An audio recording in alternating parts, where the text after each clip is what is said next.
Continuing our series on setting an example, let's focus now on new horizons. As I said in the last lesson, there are a few occasions when you've got to roll up your sleeve and go and assist your staff at their level.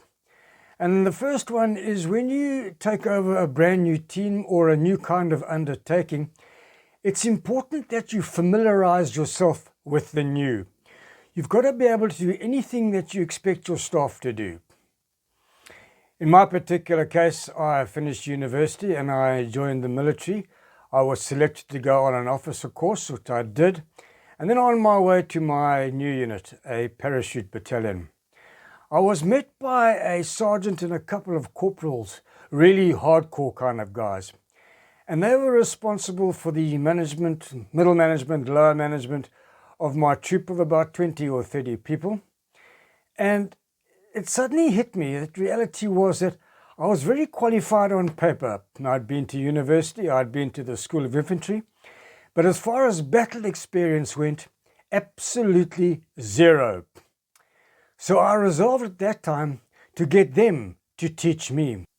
And that was the brightest move I made in my whole military career. And for the next 3 months, I spent time under them.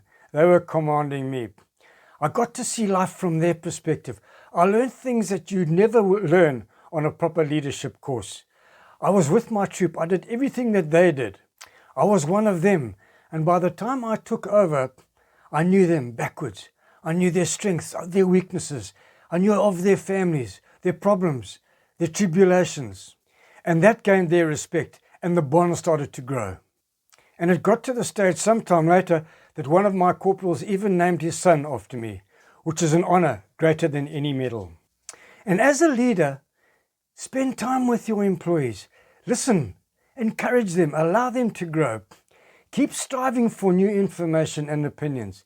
And the message that you're giving them is that you value them and their input. Fresh ideas flow, and they acknowledge your recognition and they take ownership. And also, it does wonders for morale.